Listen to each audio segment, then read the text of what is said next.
Monday is always an opportunity to refocus, recalibrate and re-energize. Good evening and many thanks for joining us for a fresh edition of Primetime News. I'm Michael Madimba. Yesterday marked Father's Day. He is hoping the fathers had a great one. Bilateral relations lead the bulletin. Head of State Dr. Hage Geingob hosted the Prime Ministers of Denmark and Netherlands earlier today at State House. Mata Frederiksen and Mark Rutte are currently in the country for a joint working visit. Our producer Petrus Namadiko was at State House and brings us the exchanges. We are now entering into a new era with the countries. That new level of what we are trying to reduce the current energy situation, any new energy situation. I'm glad that we are sitting here because of that. And are entering that new area. We are very happy to have you all. And we have two prime ministers. Because of that, I think. It's very good. So let's keep it up. We have already agreed in Cairo, in Sharm el-Sheikh, we signed a very comprehensive agreement with EU, which we are a member of. We are now moving on. As we are going to see later, we are going to have demonstration from my experts who will give you the rundown of where we are. On green hydrogen, there are many, I think, ambitions we have in common. I think what we have to do now is to explore, to explore with our delegations, the three delegations, our area of cooperation. And when you look at, in terms of, to make our economies more resilient and more sustainable, I think the three of us have these high ambitions. And one of the things we discussed during the first meeting is of course the problems with youth unemployment. And all of us know that this is one of the most difficult tasks in a society. If you have too many young people without knowing what to do, and maybe they have actually gone to school and they have been educated, and that's almost one of the most difficult situations, because then they have the skills and they know they want to do something with their life, and if we don't bring them the opportunity to put all the skills and the measures they have learned into their own future, then we have a common problem. Moving on to health matters. Minister of Health and Social Services Dr. Kalumbi Shangula earlier today launched the third edition of the National Integrated Disease Surveillance and Response. The minister during the meeting noted the aim of the edition is to build capacities for early detection, confirmation, as well as response to public health threats in order to prevent unnecessary illness, death, and disability. Our producer Diana Kauta was at the launch and Fathers Report. The guidelines we are launching today recommend threshold for action so as to prioritize diseases, conditions, public health events, and responding to alerts. Using this action threshold effectively has many benefits. It can be life-saving and prevent suffering. It can also help to prevent health system becoming overwhelmed and unable to cope with the disease outbreaks and health emergencies. This is because the threshold for action explicitly describes what needs to be established at each level of health system to timely detect, confirm, and respond to diseases, conditions, and health events that are responsible for preventable illnesses, disabilities, and deaths in our communities. At the same event, Dr. Shangula declared the end of the Crimean Congo hemorrhagic outbreak in Namibia, initially reported in the country last month. He stated that there has not been any additional cases of the virus detected in the country. Let's listen in. The 15th of June 2023 marked the 28th day following the demise of the confirmed case. The date is considered the last day of possible day of exposure.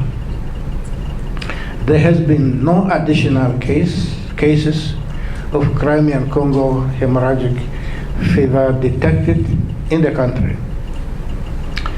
In the consequence, I hereby declare the end of Crimean Congo hemorrhagic fever outbreak in Namibia.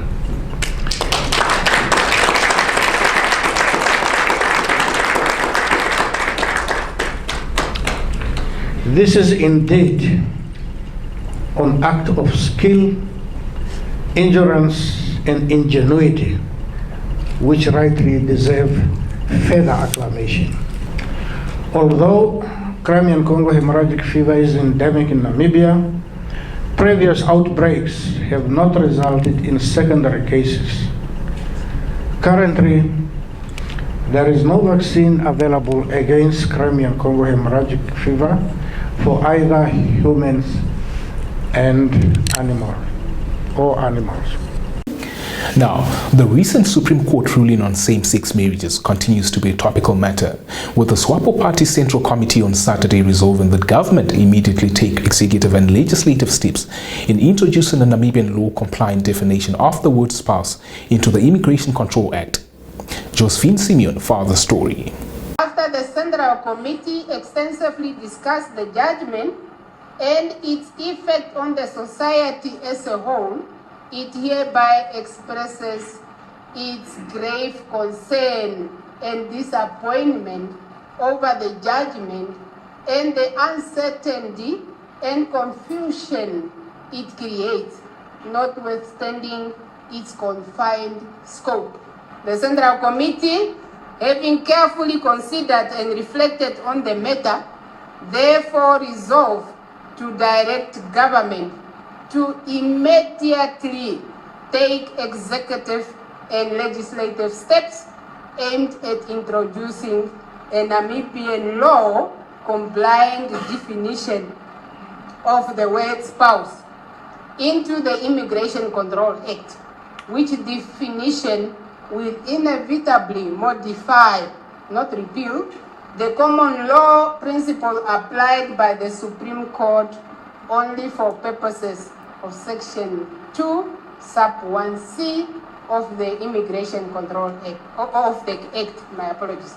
Finally, while the SWAPO Party government takes above directed statutory remedial steps, the SWAPO Party hereby strongly condemns and repudiates all kinds of immoral and indecent acts and other associated acts that are either inconsistent with the Namibian laws or against public policy.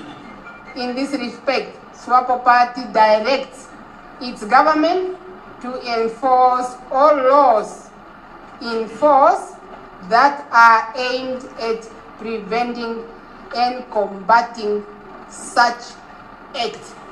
Stay tuned for the business segment.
We kickstart the Primetime Biz segment with the buzzword green hydrogen.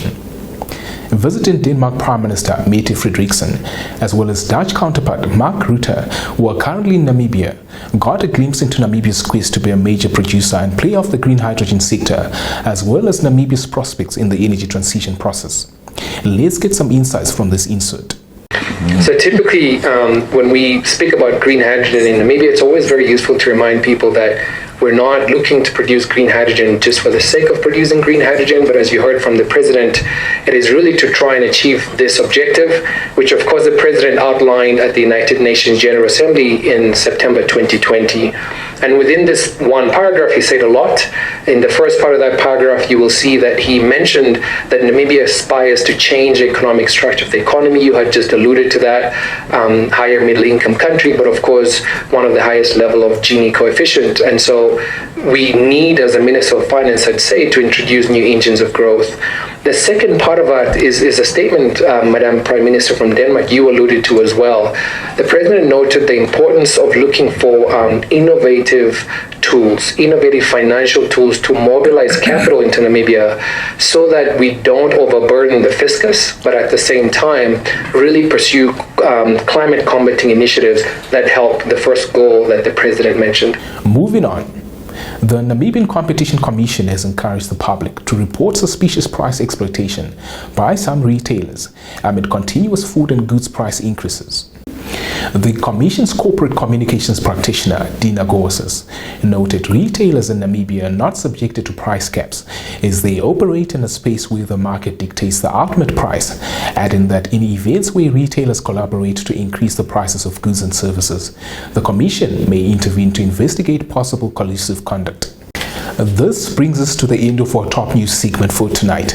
Let's take a look at how the mercury will expand or contract in the weather forecast.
Planet, the segment unpacking all things sport. Our sports journalist Hesron Kapanga is currently covering the Special Olympics World Games in Berlin, Germany, and reports that the Games will be held from 18th to the 25th of June 2023 at different sporting venues across Berlin. Now, Team Namibia is represented in 3 sports codes, namely athletics, cycling, and 3x3 basketball. In his opening address, President of Germany, Frank-Walter Steinmeier, said the Special Olympics World Games are set to change the world's view on disability and will bring people together. Meanwhile, our sports reporter Hesron Kapanga reports that Namibian sprinter Louise Segaria reached the final of the women's 200 meters on Sunday after winning Heat 1 of her event at the Games. Segaria was the second and last Namibian athlete to compete on the day, outclassing her competitors as she clocked 30.56 seconds to cross the line first. Your sports roundup is up next.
On that note, we've reached the end of the Monday Primetime News edition.